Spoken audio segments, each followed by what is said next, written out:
Hello everyone. अच्छा बच्चे, आज हम आपके जीएसटी में एक न्यू चैप्टर, इम्पॉर्टेंट चैप्टर बेटा शुरू करेंगे। छोटा चैप्टर है, ज़्यादा बड़ा चैप्टर नहीं है बेटा।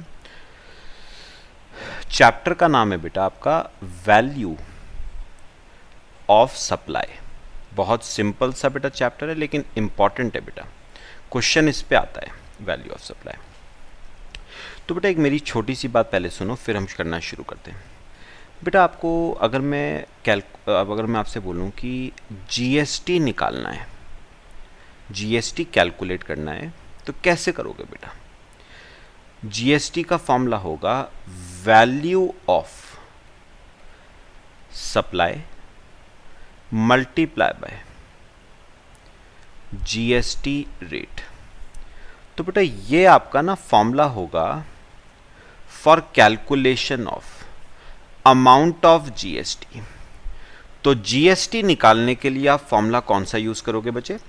Value of supply multiply by GST rate. तो बेटा सबसे पहली बात आती है, ये वैल्यू ऑफ सप्लाई में क्या क्या आएगा और वैल्यू ऑफ सप्लाई में क्या क्या नहीं आएगा। निकालनी कैसे है बेटा वैल्यू ऑफ सप्लाई? क्योंकि जीएसटी जो कैलकुलेट होगा वो इसी वैल्यू ऑफ सप्लाई पे कैलकुलेट होगा। तो मेन क्वेश्चन यहां पर है, वैल्यू ऑफ सप्लाई कैलकुलेट कैसे होगा, क्या क्या चीजें आनी है, क्या क्या चीजें नहीं आनी है, वो सब बेटा हम डिस्कस करेंगे। ठीक है, करना शुरू करें। आओ बच्चे देखो बेटा, वैल्यू ऑफ सप्लाई में हमें एक ही सेक्शन पढ़ना है, सेक्शन 15। हाँ, कुछ सब सेक्शंस बेटा जरूर हैं इसमें, देखना जरा। वैल्यू ऑफ सप्लाई सेक्शन 15, ध्यान से मेरी बातें सुननी है, फिर मेन बातें करना शुरू करेंगे। बेटा इसमें ना टोटल 5 सब सेक्शन हैं। 15 सबसेक्शन 1, 15 सबसेक्शन 2, 15 सबसेक्शन 3, फिर 15 सबसेक्शन 4 और 15 सबसेक्शन 5। मेरी बात ध्यान से सुनना बेटा, जो ये वाले सेक्शन है ना, 15(1), 15(2), 15(3), ये तीनों सब सेक्शंस बेटा अप्लाई सिर्फ तब करेंगे जब दो शर्तें क्या हो, सेटिस्फाई। कौन कौन सी दो शर्तें? जो पर्सन्स हैं यानी सप्लायर एंड रेसिपिएंट, वो बेटा क्या होने चाहिए? अनरिलेटेड होने चाहिए। मतलब supplier and recipient should not be related person. बेटा चैप्टर 2 में सप्लाई में हमने रिलेटेड पर्सन्स में कौन कौन आता है हमने सब देखा था। Employer employee, members of same family, 2 persons exercising control over each others business. तो काफी सारे वो 8-9 पॉइंट्स बेटा हमने करे थे जिन्हें रिलेटेड पर्सन्स माना जाता है। And consideration should be monetary. तो बेटा एक बात याद रखना, 15(1), 2 और 3 अप्लाई सिर्फ तब करेंगे जब सप्लायर और रेसिपिएंट अनरिलेटेड हो, मतलब रिलेटेड पर्सन नहीं होने चाहिए।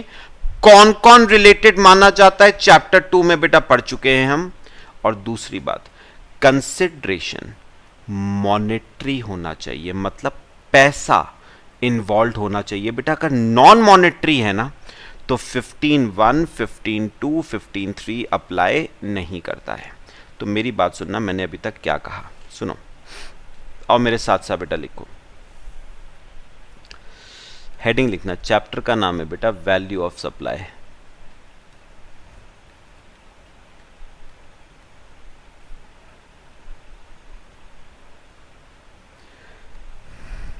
बेटा वैल्यू ऑफ सप्लाई में हमें टोटल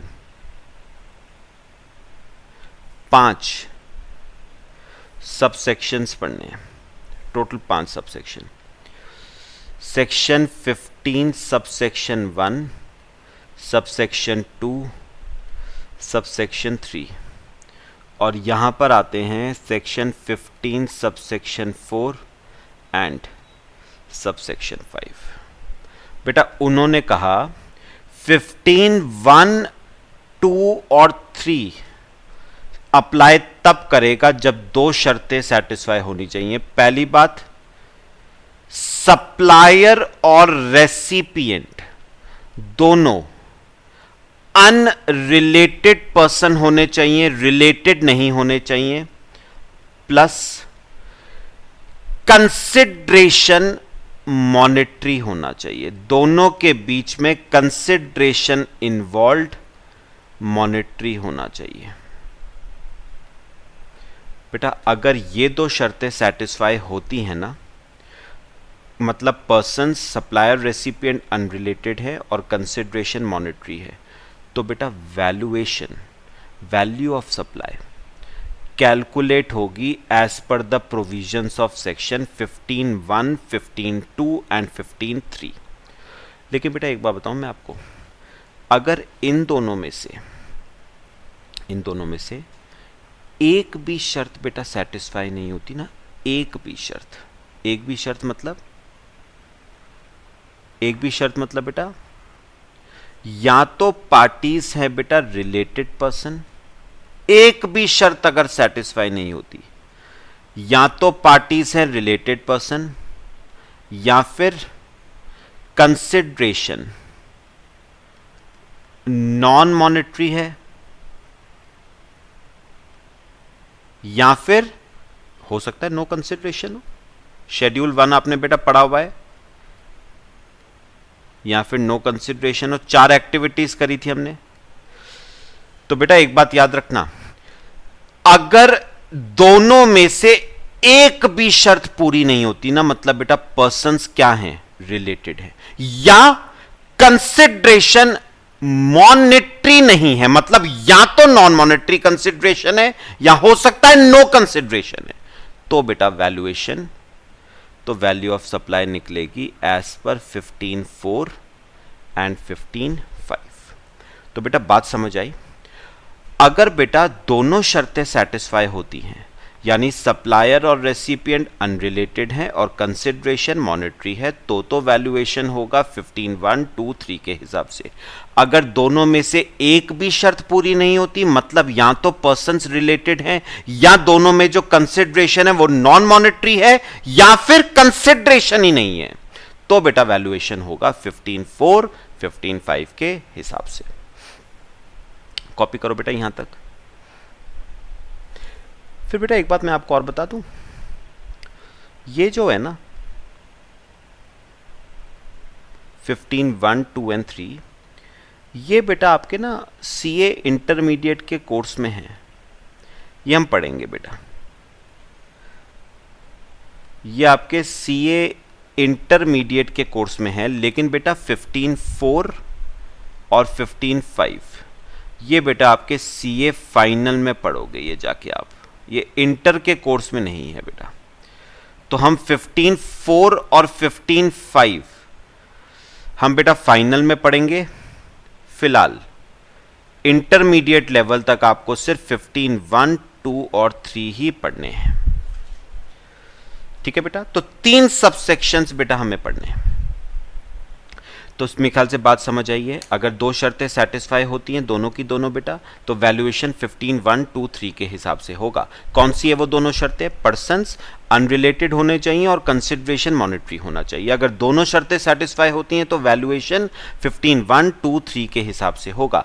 अगर दोनों में से एक भी शर्त सेटिस्फाई नहीं होती, मतलब या तो पर्सन्स अनरिलेटेड नहीं है मतलब रिलेटेड है, या कंसिडरेशन नॉन मॉनेटरी है या कंसिडरेशन ही नहीं है, तो वैल्यूएशन होगा 15(4), 15(5) के हिसाब से, जो हम पढ़ेंगे फाइनल लेवल पे। ठीक है बच्चे, तो हमें इंटर लेवल पे सिर्फ 15(1), 2 और 3 हमें पढ़ने हैं। करना शुरू करें, कॉपी कर लो बच्चे।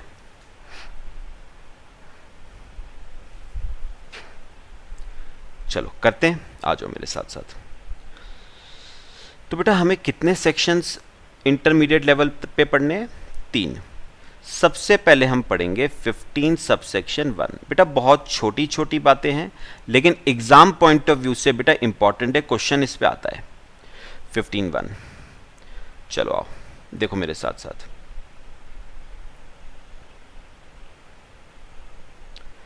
बेटा 15(1) ये देखो,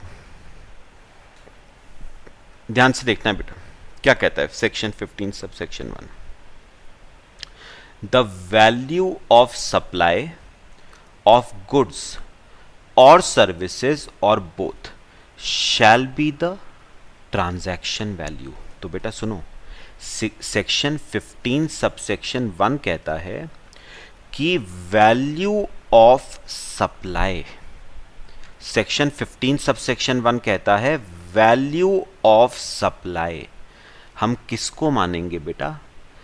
ट्रांजैक्शन वैल्यू को हम क्या मानेंगे? Value of supply. तो बेटा यहां से अगर मैं एक साथ साथ लिखूं बेटा, तो मुझे क्या समझ आया, सेक्शन 15 सबसेक्शन 1 के हिसाब से वैल्यू ऑफ सप्लाई बेटा किसको माना जाएगा? ट्रांजैक्शन वैल्यू को, ट्रांजैक्शन वैल्यू को वैल्यू ऑफ सप्लाई माना जाएगा। सेक्शन 15 सबसेक्शन 1 के हिसाब से ट्रांजैक्शन वैल्यू को वैल्यू ऑफ सप्लाई माना जाएगा। ठीक है बेटा, फिर बात वही आती है ना, अब ये ट्रांजैक्शन वैल्यू क्या है? देखो जरा, उसने क्या कहा है? ट्रांजैक्शन वैल्यू बेटा क्या है? उसने कहा है which is the price actually paid और पेबल। मतलब ट्रांजैक्शन वैल्यू क्या है? प्राइस जो आप दे चुके हो सप्लायर को, ठीक है, या देने वाला बाकी है। प्राइस पेड जो दे चुके हो पैसा, या जो देना बाकी है। For the said supply of goods और सर्विसेज और both where supplier and recipient are not related, मतलब अनरिलेटेड होने चाहिए, and price is the sole consideration of supply. सुनो सुनो, where supplier and recipient are not related, मतलब ये तो बेटा मैं आपको पहले ही बता चुका हूं ना बेटा, सप्लायर और रेसिपिएंट क्या होने चाहिए? अनरिलेटेड होने चाहिए, तभी 15, 1, 2 और 3 अप्लाई करते हैं। और price is the sole consideration of supply, मतलब कंसिडरेशन मॉनेटरी होना चाहिए, कंसिडरेशन मॉनेटरी होना चाहिए। तो ये तो बेटा मैं आपको पहले ही बता चुका हूं, 15, 1, 2 और 3 अप्लाई तब करते हैं when supplier and recipient are unrelated and consideration involved is monetary. वैसे बेटा मैं अगर ना इस 15 सबसेक्शन 1 को मैं समझूं ना, तो सुनो सुनो ध्यान से बेटा, 15 सबसेक्शन 1 के हिसाब से वैल्यू ऑफ सप्लाई किसको माना गया? ट्रांजैक्शन वैल्यू को वैल्यू ऑफ सप्लाई माना गया। अब अगली बात आई, व्हाट इज ट्रांजैक्शन वैल्यू? तो उन्होंने कहा ट्रांजैक्शन वैल्यू क्या है? अमाउंट पेड, मतलब जितना पैसा आप सप्लायर को दे चुके हो, प्लस अमाउंट पेबल, जितना दिया जाना बाकी है, दोनों को बेटा क्या माना जाएगा? Value of supply.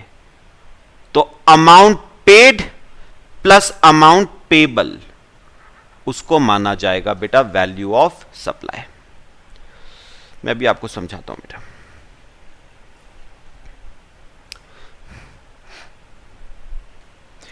बताओ बेटा, बात समझ आई सबको? अब देखो बेटा, मैं आपको एग्जांपल देके समझाता हूं। एग्जांपल लिखो बेटा मेरे साथ। बेटा एस सप्लायर है आपका और आर बेटा आपका रेसिपिएंट है। सुनो, अब बेटा सप्लायर ने रेसिपिएंट को सप्लाई करी, सप्लायर ने रेसिपिएंट को सप्लाई करी, ठीक है, प्राइस चार्ज किया 20,000,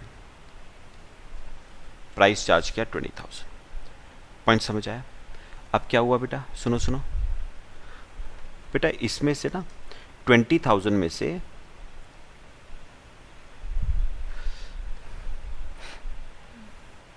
सुनो बेटा,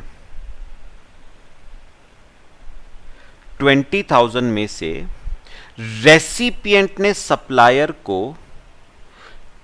12,000 तो पे कर दिया उसी वक्त, 12,000 रुपए तो उसी वक्त पे कर दिया, बाकी पैसा उसने कहा है 1 महीने के बाद दूंगा, मतलब बाकी 8,000 रुपए क्या है बेटा, पेबल।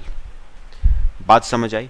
तो उन्होंने कहा for the purpose of calculation of GST, मतलब जीएसटी 12 पे लगेगा, 8 पे लगेगा या पूरे 20 पे लगेगा जीएसटी। तो उन्होंने कहा जीएसटी लगेगा वैल्यू पे, और वैल्यू ऑफ सप्लाई किसको माना जाएगा, ट्रांजैक्शन वैल्यू को, और ट्रांजैक्शन वैल्यू में क्या आएगा, अमाउंट पेड प्लस पेबल, यानी बेटा अमाउंट पेड प्लस पेबल, इसे माना जाएगा ट्रांजैक्शन वैल्यू 20,000 रुपए।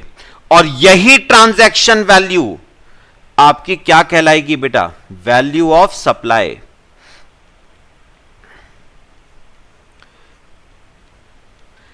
ये ट्रांजैक्शन वैल्यू बेटा आपकी क्या कहलाएगी, वैल्यू ऑफ सप्लाई।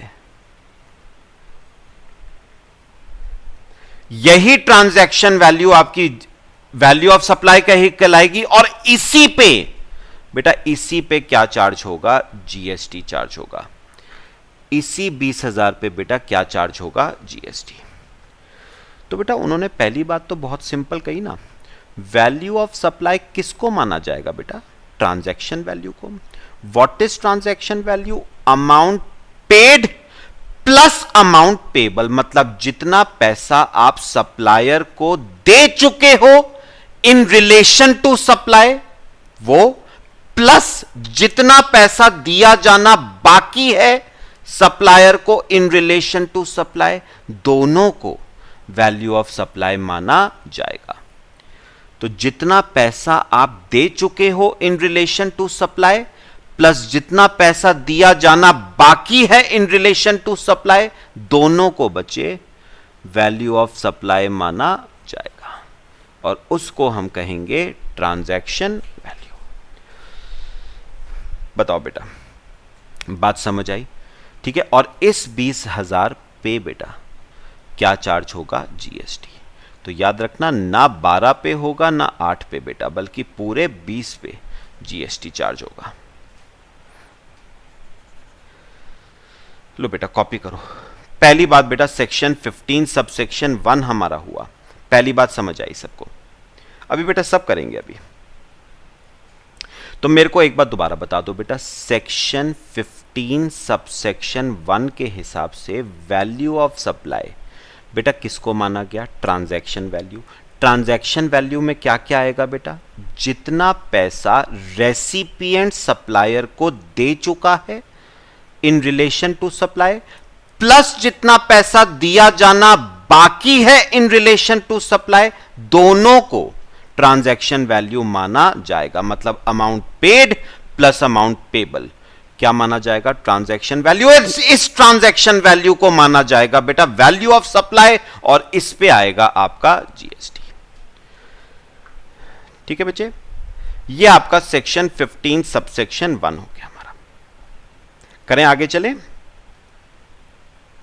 चलो बेटा आगे देखो, अब ध्यान से बेटा, अभी इंपॉर्टेंट बातें शुरू हो रही हैं। ये देखो, सेक्शन 15 सबसेक्शन 2, अब ये क्या कहता है, वेरी वेरी इंपॉर्टेंट बेटा, काफी बातें डिस्कस करेंगे इसमें। The value of supply shall include. बेटा अब उन्होंने पता है क्या कहा है, सुनो सुनो, यहां पर सुनना बेटा। बेटा अब पता है क्या, सुनो मेरी बात सुननी है बेटा। अगला सेक्शन हमने पढ़ना है सेक्शन 15 सबसेक्शन 2। और बेटा सेक्शन 15 सबसेक्शन 2 क्या कहता है, ध्यान से सुनना। सेक्शन 15 सबसेक्शन 2 कहता है कि वैल्यू ऑफ सप्लाई निकालते समय ट्रांजैक्शन वैल्यू में वैल्यू ऑफ सप्लाई निकालते समय ट्रांजैक्शन वैल्यू में कुछ चीजें ऐड होंगी, कुछ चीजें ऐड होंगी, कुछ इंक्लूजन्स ऐड होंगे in order to determine value of supply. तो बेटा उन्होंने सेक्शन 15 सबसेक्शन 2 ने पता क्या कहा कि वैल्यू ऑफ सप्लाई निकालते समय आपको ट्रांजैक्शन वैल्यू में, सुनो बेटा, ट्रांजैक्शन वैल्यू कौन से सेक्शन के हिसाब से आती है? 15 सबसेक्शन 1 के हिसाब से। तो 15 सबसेक्शन 2 कहता है कि आपने जो ट्रांजैक्शन वैल्यू निकाली है ना 15 सबसेक्शन 1 में, उसमें हमारे सेक्शंस में जो जो इंक्लूजन्स लिखे हैं उनको ऐड कर देना, उनको ऐड कर देना in order to calculate value of supply.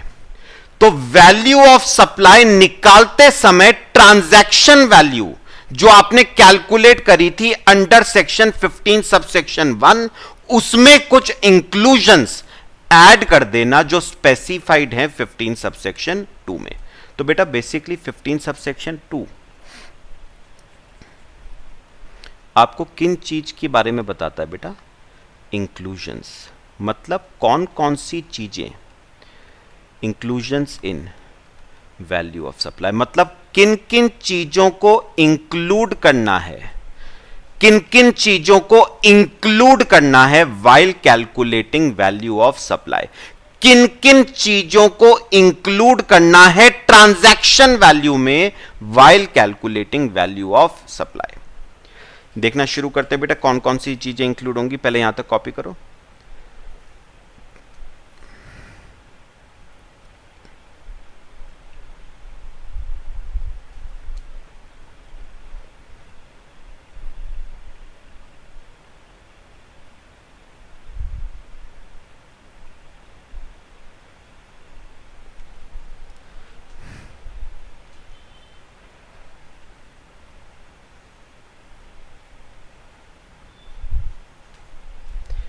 करना शुरू करें बेटा इंक्लूजन्स। चलाओ, क्या क्या इंक्लूजन्स हैं सब एग्जांपल से समझेंगे बेटा, अभी क्लियर हो जाएगा आपको। देखो, any taxes, duties, सेसेस, fees etcetera other than GST. बेटा बहुत ध्यान से मेरी बात समझनी है पॉइंट सिंपल, थोड़ा समझने वाला है बेटा। देखो करना शुरू करते हैं बेटा इंक्लूजन्स। कौन कौन सी चीजें बेटा इंक्लूड होंगी? इंक्लूजन्स, इसमें बेटा क्लॉज ए है any taxes, duties, सेसेस, fees etcetera other than GST.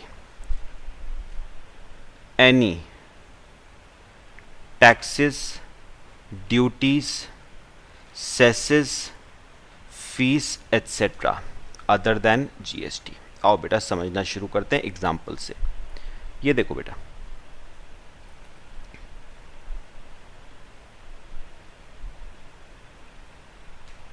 ए और बी। बेटा ए है यूएस का रहने वाला और बी बेटा इंडिया का रहने वाला है। ठीक है, अब सुनना बेटा। बेटा बी ने क्या करा, ए से कुछ गुड्स इंपोर्ट करे हैं बेटा। बी ने ए से यूएस से कुछ गुड्स बेटा इंडिया में क्या करे हैं, इंपोर्ट। बात समझ आई? ध्यान से सुनना बेटा।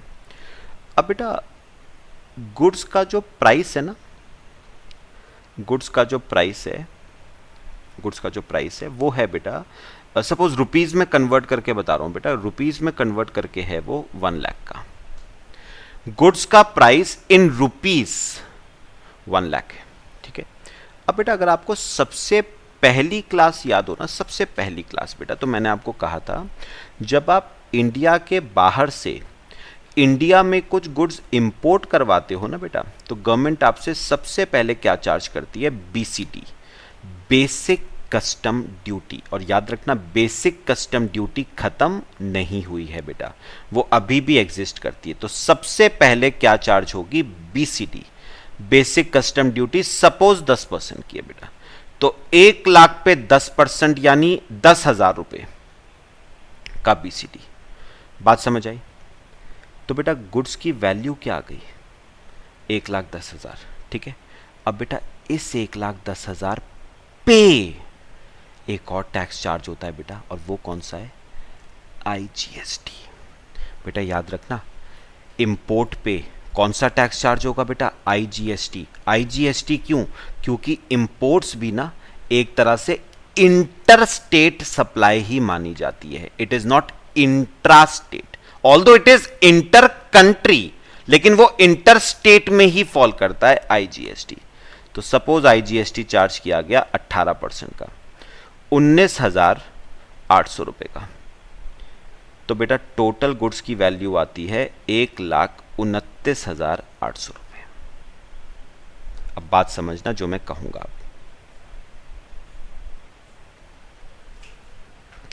ये आया पॉइंट सबका? अब ध्यान से सुनना बेटा, पहले कॉपी कर लो इसे।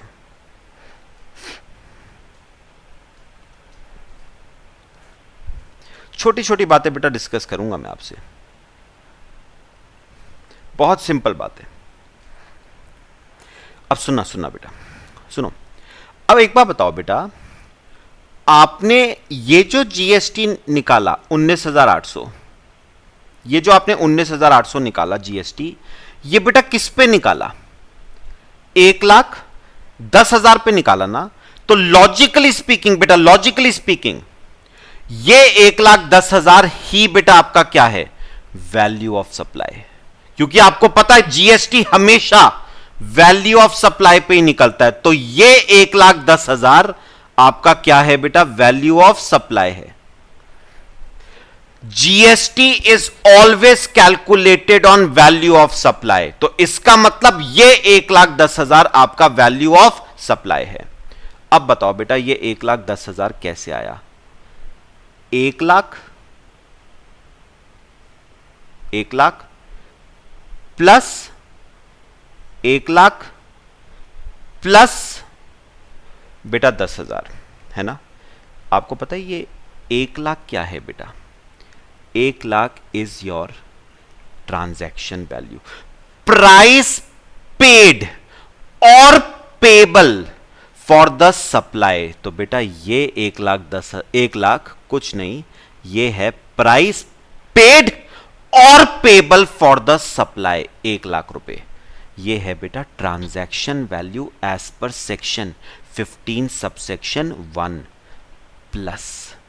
अब देखो 15 सबसेक्शन 2 क्या कहता है? वैल्यू ऑफ सप्लाई निकालते समय सारे टैक्सेस, सारे ड्यूटीज, सारे सेसेस, सारे फीस क्या होंगे बेटा? ऐड होंगे। तो उन्होंने कहा वैल्यू ऑफ सप्लाई, ये 1,10,000 बेटा आपका वैल्यू ऑफ सप्लाई है। उन्होंने कहा वैल्यू ऑफ सप्लाई 1,10,000 निकालते समय सारे टैक्सेस, ड्यूटीज, सेसेस, फीस क्या होंगे? ऐड होंगे। क्या होंगे? ऐड होंगे। तो हमने ऐड ही तो करा है बेटा। पॉइंट क्लियर हुआ सबको? तो अगर मैं एक बात करूं, एक बार थोड़ा सा लिख के आपको मैं बताऊं बेटा, तो एक बार बताओ इस वाले एग्जांपल में बेटा वैल्यू ऑफ सप्लाई कैसे आएगा?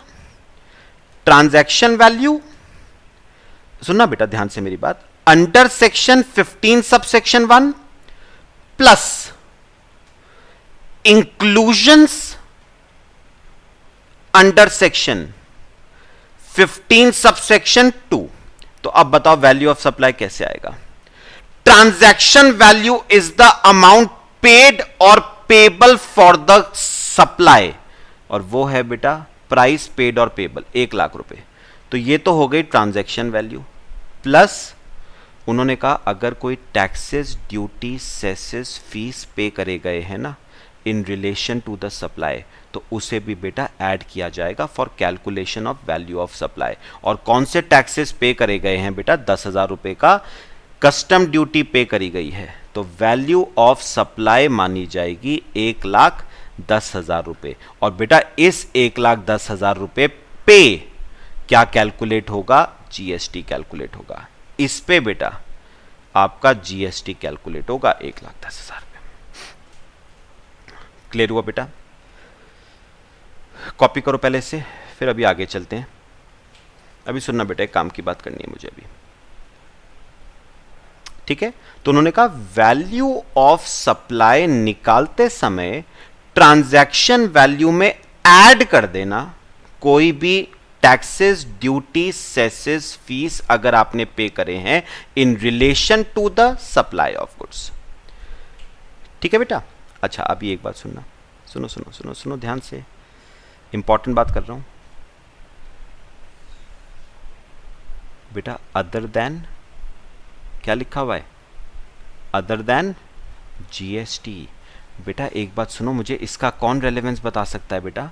अदर देन जीएसटी मतलब सुनो सुनो सुनो ध्यान से बेटा, जीएसटी उन्होंने कहा वैल्यू ऑफ सप्लाई निकालते समय सारे taxes, duty, cesses, fees add करना, अदर देन जीएसटी मत ऐड करना।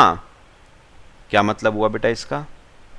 बेटा ऑब्वियस सी बात है ना, जो जीएसटी निकलेगा, जो जीएसटी निकलेगा वो वैल्यू ऑफ सप्लाई पे निकलेगा ना। कौन सी वैल्यू ऑफ सप्लाई पे बेटा? Excluding GST. बात समझो ना, आप कौन सी वैल्यू ऑफ सप्लाई पे जीएसटी निकालोगे? Value of supply including GST पे जीएसटी निकालोगे क्या? ये है बेटा, देखो ये है 1,29,800 है value of supply including GST, ये है। तो मेरे को बताओ इस 1,29,800 पे जीएसटी निकालोगे क्या 18% का? नहीं बेटा, ये 1,29,800 तो आफ्टर जीएसटी है, जीएसटी निकालने के बाद है। तो उन्होंने कहा कौन सी वैल्यू ऑफ सप्लाई पे जीएसटी निकालना है?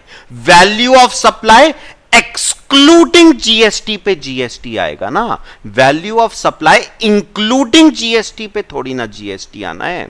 तो एक बात याद रखना, कौन सी वैल्यू ऑफ सप्लाई पे जीएसटी आएगा?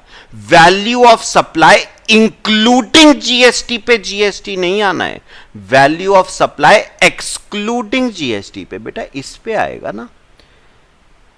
Value of supply excluding GST पे जीएसटी आएगा, इस पे थोड़ी ना जीएसटी आएगा, ये तो आफ्टर जीएसटी है। तो उन्होंने कहा जीएसटी निकालने के लिए वैल्यू ऑफ सप्लाई कौन सी लेना? Excluding GST. जीएसटी को ऐड मत कर देना, हां बाकी सब taxes, duty, cesses, fees add कर देना, जीएसटी मत ऐड कर देना भूल के भी। जीएसटी तो value of supply excluding GST पे जीएसटी आएगा ना। तो इसका मतलब ये सब तो वैल्यू ऑफ सप्लाई में होंगे इंक्लूड, लेकिन जीएसटी वैल्यू ऑफ सप्लाई में इंक्लूड नहीं होगा बेटा, ये एक्सक्लूड होगा। बात समझ आ रही है जो मैं कह रहा हूं? कॉपी करो बेटा। एक छोटा सा एग्जांपल मैं आपको और देता हूं।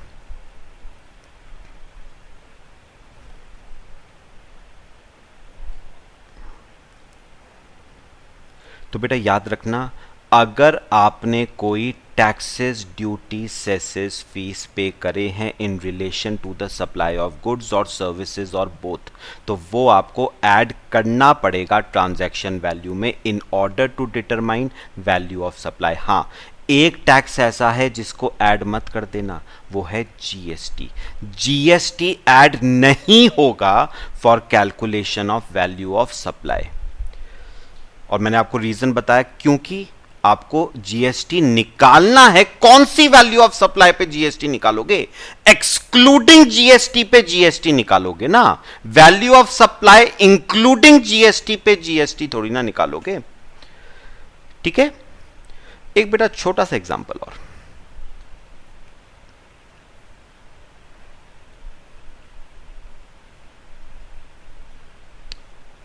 Supplier recipient.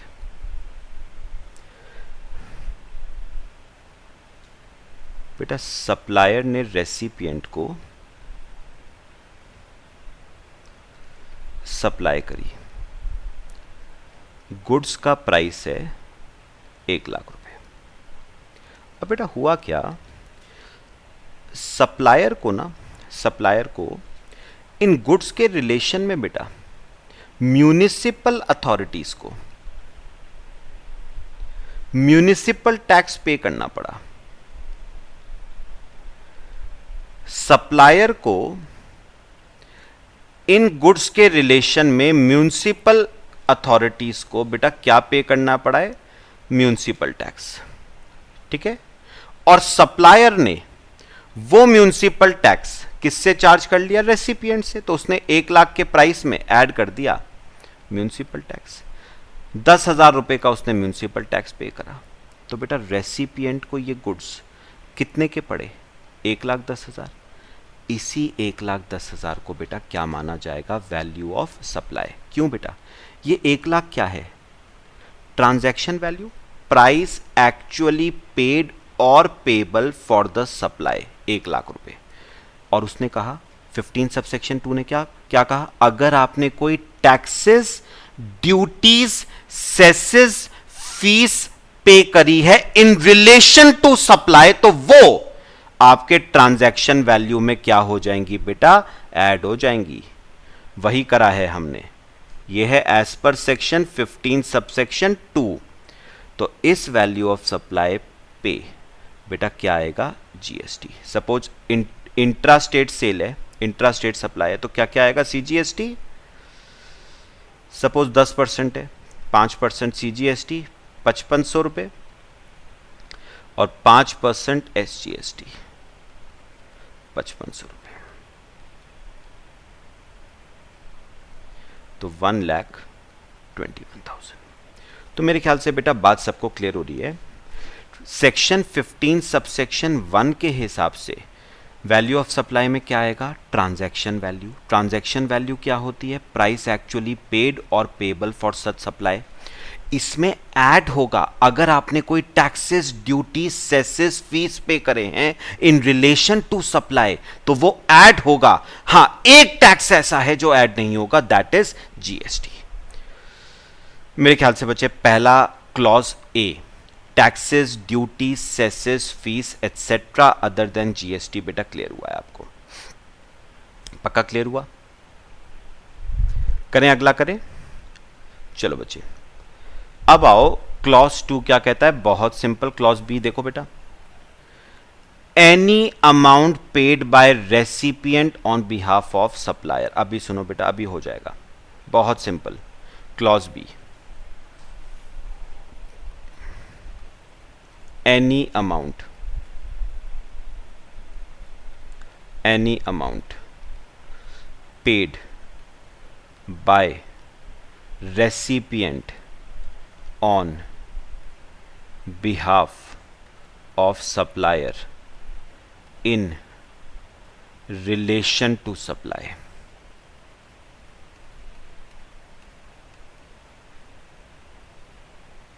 अभी लो बेटा, अभी एक एग्जांपल करते हैं, पूरा केस हो जाएगा उससे। देखो,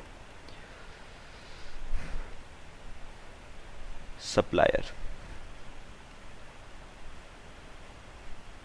रेसिपिएंट, ठीक है, ध्यान से सुनना बेटा। बेटा सप्लायर ने ना रेसिपिएंट को कुछ फिनिश्ड गुड्स की सप्लाई करी। सप्लायर ने रेसिपिएंट को कुछ फिनिश्ड गुड्स की क्या करी है बेटा, सप्लाई। बेसिकली बेटा जो ये सप्लायर है ना, इसकी एक मैन्युफैक्चरिंग कंसर्न है, तो इसने रेसिपिएंट को कुछ फिनिश्ड गुड्स की क्या करी, सप्लाई। सुनना ध्यान से, ठीक है, क्लियर हुआ बेटा। अब सुनो ध्यान से। अब बेटा सप्लायर ने रेसिपिएंट का बिल बनाया, उसने लिखा प्राइस गुड्स का है 1,00,000 रुपए। गुड्स का प्राइस कितना है, 1,00,000। अब सुनो बेटा, अब क्या हुआ, अब क्या हुआ, सप्लायर ने ना, ध्यान से सुनना बेटा, सप्लायर ने इनफिनिश्ड गुड्स को बनाने में, इनफिनिश्ड गुड्स को बनाने के लिए, इनफिनिश्ड गुड्स को बनाने के लिए उसने बेटा मिस्टर एक्स से, उसने मिस्टर एक्स से कुछ रॉ मटेरियल खरीदा था। सप्लायर ने फिनिश्ड गुड्स को बनाने के लिए मिस्टर एक्स से कुछ क्या खरीदा बेटा, रॉ मटेरियल। ठीक है, 40,000 रुपए का रॉ मटेरियल खरीदा था सप्लायर ने मिस्टर एक्स से। किस पर्पस के लिए, इनफिनिश्ड गुड्स को बनाने के लिए 40,000 का रॉ मटेरियल बेटा सप्लायर ने मिस्टर एक्स से खरीदा था। अब सुनना बेटा, अब हुआ क्या, ध्यान से सुनना। अब रेसिपिएंट ने सोचा अगर मैं सप्लायर को पूरे 1 लाख, अगर सप्लायर पूरे 1 लाख रुपए का बिल बनाता है तो वो 1 लाख के बिल पे से 18%, वो 18,000 का मुझसे क्या ले लेगा, टैक्स ले लेगा। तो क्या किया जाए जिससे टैक्स मुझे 18,000 देना ना पड़े, कम देना पड़े। तो बेटा पता है रेसिपिएंट ने ना सप्लायर को क्या कहा, ध्यान से सुनना। रेसिपिएंट ने सप्लायर को कहा कि तुमने मिस्टर एक्स को 40,000 रुपए देना है। ठीक है, और ये जो मिस्टर एक्स है ना, ये तो मेरा रिलेटिव है, रिश्तेदार है तो मेरा। तो मैं एक काम करता हूं, तुम्हारे बिहाफ पे 40,000 रुपए मैं दे देता हूं, तुम्हारे बिहाफ पे 40,000 रुपए मैं मिस्टर एक्स को क्या कर देता हूं, पे। तो recipient pays ₹40,000 to X on behalf of supplier. तो रेसिपिएंट ने सप्लायर के बिहाफ पे 40,000 रुपए मिस्टर एक्स को क्या कर दिया, पे। बात समझ आई। अब बेटा रेसिपिएंट ने सप्लायर को क्या कहा, देख भाई मैंने तेरे से गुड्स कितने के खरीदे, 1 लाख के, उसमें से मैं तेरे बिहाफ पे, paid on behalf of supplier, तेरे बिहाफ पे मैं 40,000 रुपए तो मैं दे चुका हूं। तो अब बता बिल मेरे ऊपर कितने का बनाएगा, 60,000 का। भाई 1 लाख देना था मैंने तेरा, 40 में दे चुका हूं, तो 60,000 का बिल बना दे और उस पे लगा दियो जीएसटी। सपोज मैं एक साथ ही ले रहा हूं बेटा 18% का, तो 60,000 पे 18% मतलब 10,800 रुपए का क्या लगा देगा, जीएसटी। बताओ बेटा बात जो मैंने कही वो समझ आई सबको, पक्का समझ आया, क्लियर हुआ। लेकिन सुनो, अब गवर्नमेंट ने बेटा सेक्शन, सुनो जो मैं कहूंगा बेटा, गवर्नमेंट ने बेटा सेक्शन 15 सबसेक्शन 2 में क्या कहा, गवर्नमेंट ने कहा वैल्यू ऑफ सप्लाई किसको माना जाएगा, transaction value under section 15 subsection 1 plus amount paid by recipient on behalf of supplier in relation to supply. मतलब अगर रेसिपिएंट ने सप्लायर के बिहाफ पे कुछ पैसा पे करा है तो वो बेटा ट्रांजैक्शन वैल्यू में क्या हो जाएगा, ऐड हो जाएगा। तो बेटा वैल्यू ऑफ सप्लाई कितनी आएगी, पहले बताओ ट्रांजैक्शन वैल्यू क्या होती है, प्राइस पेड और पेबल। ये देखो बेटा मेरे को बताओ रेसिपिएंट सप्लायर को कितना पैसा दे रहा है बेटा, 60,000 ही तो दे रहा है, 40 तो उसने मिस्टर एक्स को दे दिया था। तो प्राइस पेड और payable to supplier in relation to supply कितना है, 60। तो ये 60 तो कहलाएगा बेटा आपका ट्रांजैक्शन वैल्यू। ये 60 तो कहलाएगा transaction value plus amount paid by recipient on behalf of supplier. तो बेटा रेसिपिएंट ने कितना पैसा सप्लायर के बिहाफ पे पे करा था बेटा 40,000 रुपये, तो वो बेटा ऐड हो जाएगा for the purpose of calculation of value of supply. तो ये बेटा आपके वैल्यू ऑफ सप्लाई निकालते समय ऐड हो गया। तो बताओगे वैल्यू ऑफ सप्लाई बेटा 60 नहीं मानी जाएगी, वैल्यू ऑफ सप्लाई 1 लाख ही मानी जाएगी। और बेटा इस 1 लाख की वैल्यू ऑफ सप्लाई पे आएगा 18% का जीएसटी, मतलब 18,000 रुपये का जीएसटी। तो गवर्नमेंट ने बेटा एक बात साफ कही है, अगर आपने सप्लायर के बिहाफ पे कोई पैसा पे करा तो वो पैसा वैल्यू ऑफ सप्लाई निकालते समय ट्रांजैक्शन वैल्यू में क्या कर दिया जाएगा, वो ऐड कर दिया जाएगा बेटा। तो आप जीएसटी इवेड नहीं कर पाओगे, जीएसटी की चोरी नहीं कर पाओगे आप, हम आपको करने नहीं देंगे जीएसटी की चोरी। सब बताओ बेटा, बात समझ आई? कॉपी कर लो बच्चे।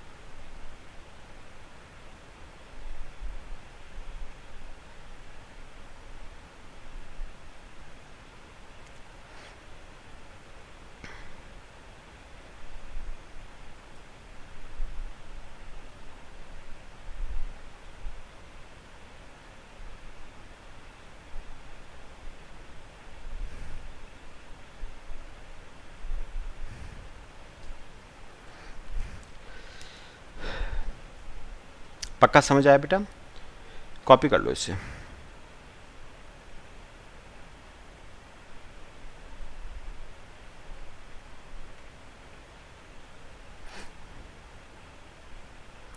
तो बेटा मुझे एक बार बता दो, कौन कौन सी दो चीजें हमने बेटा ट्रांजैक्शन वैल्यू में ऐड करी है? Any taxes, duty, cesses, fees etcetera other than GST. दूसरा, any amount paid by recipient on behalf of supplier in relation to supply। तो ये आपके बेटा दो क्लॉजेस हो जाते हैं हमारे। अब आ जाओ तीसरा क्लॉज। क्लियर हुआ सबको? अब तीसरा क्लॉज बेटा क्या है?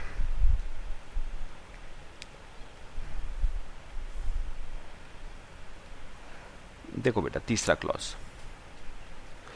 अब ये भी देखना सिंपल है।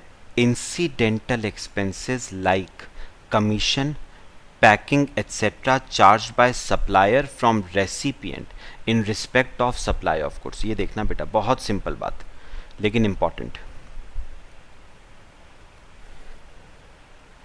क्लॉज सी, incidental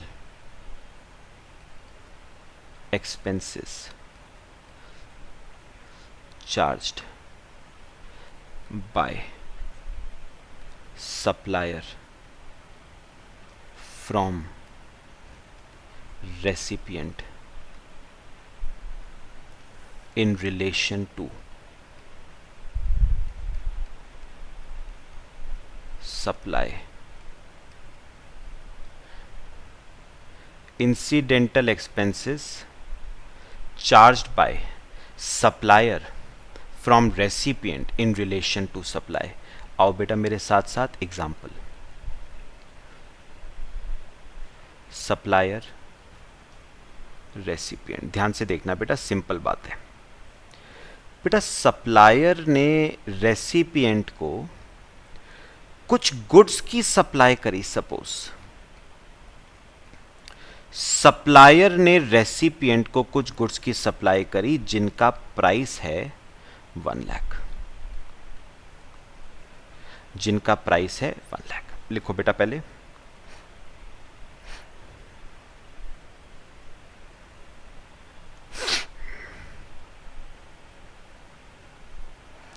बेटा पता है ध्यान से सुनना बेटा, अब एक बात याद रखना, जो सप्लायर है ना वो बेटा रेसिपिएंट से 1 लाख रुपए तो ले ही रहा है, प्लस बेटा कई बार ना रेसिपिएंट सप्लायर से कुछ डिमांड्स करता है। जैसे रेसिपिएंट सप्लायर से कहता है कि देख भाई तू सामान भेजेगा देहरादून से दिल्ली, ठीक है, सामान खराब ना हो जाए रास्ते में, तो तू मुझे ना सामान की बढ़िया तरीके से पैकिंग करके भेजियो।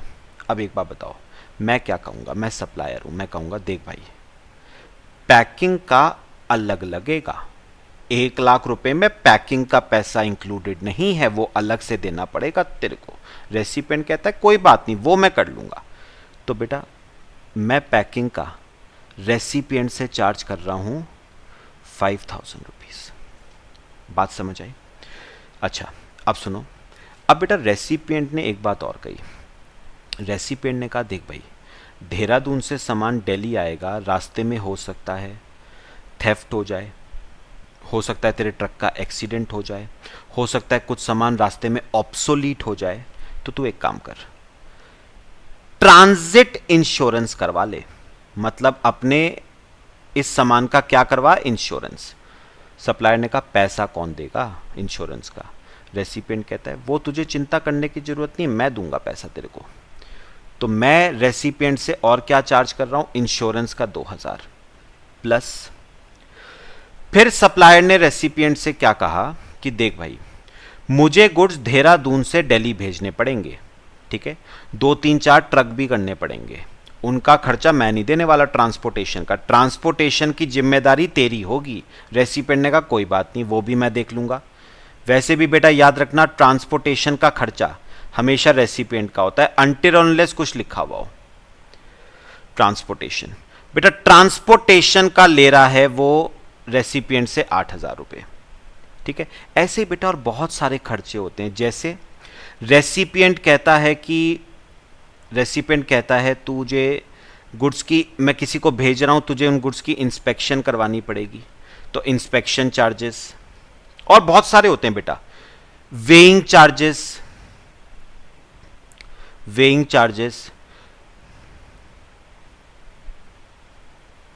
अच्छा टेस्टिंग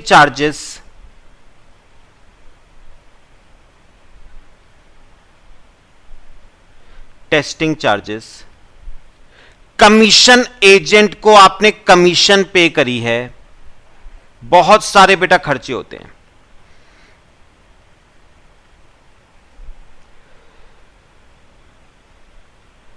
तो बेटा ये जो वैल्यू आएगी ना, इसे क्या माना जाएगा बेटा, वैल्यू ऑफ सप्लाई, इसे माना जाएगा वैल्यू ऑफ सप्लाई। और इस वैल्यू ऑफ सप्लाई पे बेटा क्या कैलकुलेट होगा, जीएसटी।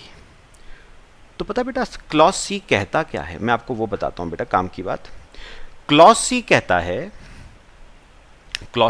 है अगर सप्लायर ने कुछ इंसिडेंटल एक्सपेंसेस इंकर करे हैं इन रिलेशन टू सप्लाई, मतलब सप्लाई की वजह से कुछ एडिशनल खर्चे सप्लायर ने इंकर करे हैं, जो वो रेसिपिएंट से चार्ज कर रहा है, जिनका रेसिपिएंट से वो चार्ज कर रहा है पैसा, तो वो खर्चे वैल्यू ऑफ सप्लाई निकालते समय क्या होंगे, ऐड होंगे।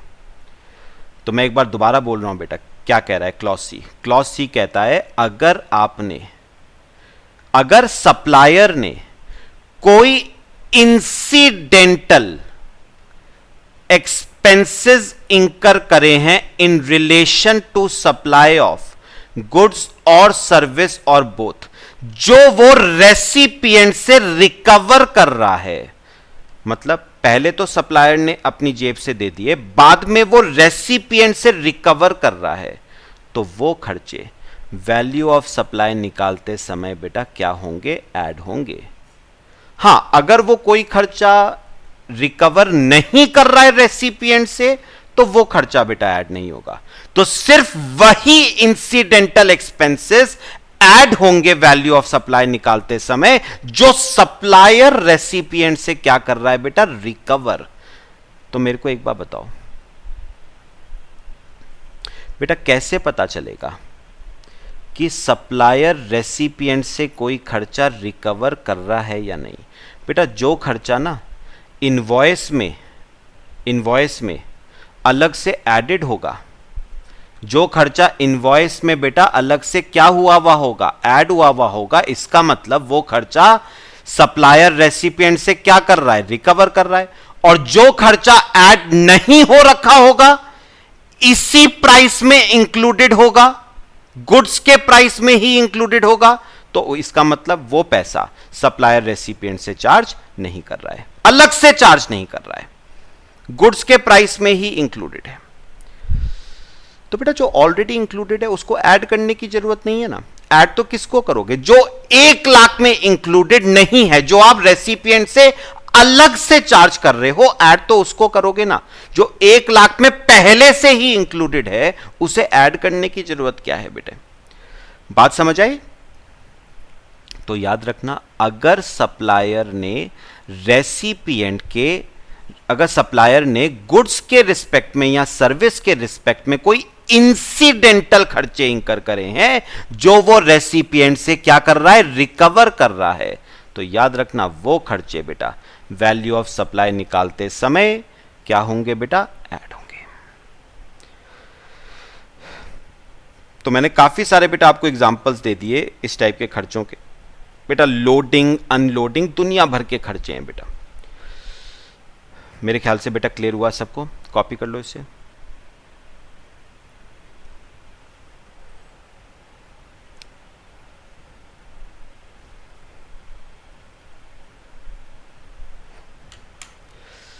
समझ आया बेटा सबको। चलो एक बार जरा बेटा दोबारा रिपीट करो, कौन कौन से खर्चे बेटा ऐड होंगे, तीनों बताओ मेरे को। पहला, any taxes duty cesses fees etcetera other than GST add होगा। सेकंड बेटा कौन सा ऐड होगा, बताओ जरा। Second, any amount paid by recipient on behalf of supplier in relation to supply. तीसरा, अगर सप्लायर ने गुड्स के रिस्पेक्ट में, सर्विस के रिस्पेक्ट में कोई इंसिडेंटल खर्चे इंकर करे हैं जो वो रेसिपिएंट से रिकवर कर रहा है, तो वो खर्चे बेटा वैल्यू ऑफ सप्लाई निकालते समय क्या होंगे, ऐड होंगे। मेरे ख्याल से बच्चे इस लेक्चर में हमने 3 क्लॉजेस बेटा डिस्कस करे हैं, ठीक है। बाकी एक काम करते हैं, नेक्स्ट लेक्चर में कवर करते हैं। पहले मुझे बताओ सबको बेटा क्लियर हुआ जितना हमने इस लेक्चर में डिस्कस किया है, इंपॉर्टेंट डिस्कशंस करें बेटा, ठीक है। चलो बेटा बाकी नेक्स्ट लेक्चर में डिस्कस करेंगे। Till then thank you.